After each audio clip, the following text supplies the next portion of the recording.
If like me, you have recently binged Dream's content, especially in his most popular series, Minecraft Manhunt, you will have noticed him doing an interesting technique to escape from the hunters. When Dream runs away, he will occasionally place blocks under him moments before he lands after each jump, which allows him to then jump off that block.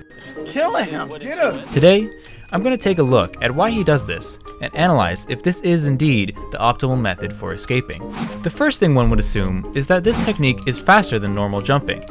To test this theory out, I ran a few tests over 100 block distance, timing each method to see if the block placing strategy wins out over simple sprint jumping. First, let's try out a normal sprint jump.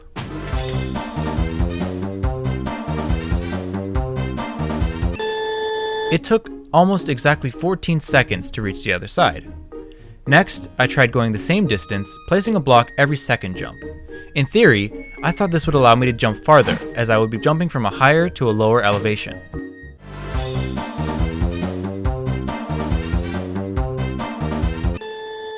This turned out to give almost the exact same time. While the jump from one block to baseline likely sped me up a little, it was probably offset by the fraction of time gained jumping back onto the block.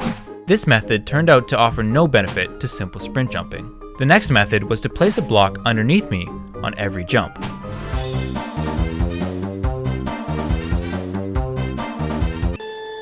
You'll notice I actually messed up. This was my best take, and this technique takes some skill to perform. Obviously, I'm not as good at Minecraft as Dream. So, in order to better tell what time I would have gotten performing the method correctly, I tried a final method, placing as many blocks under me as I could, so that I always had a block to jump on.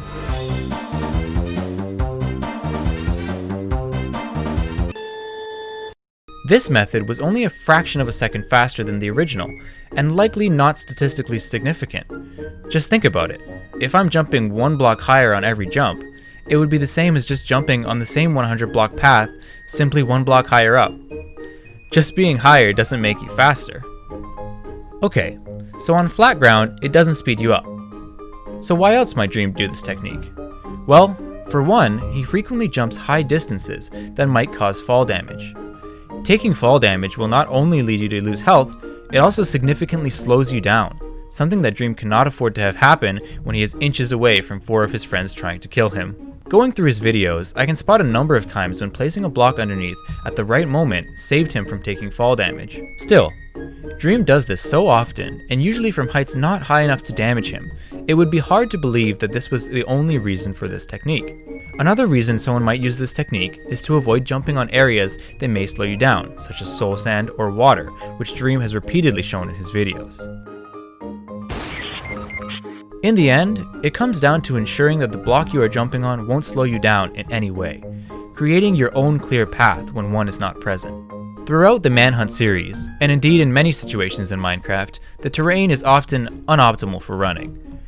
The ability to place blocks gives Dream the opportunity to create his own path, not losing speed no matter the circumstance, from dangerous heights to slowing blocks to simple rough terrain. And it is through mastery of this technique that Dream is able to escape even a team of highly skilled hunters chasing him. Thanks for watching this video. If you enjoyed this kind of content and want to see more of it, let me know in the comments and leave a like. The video's over.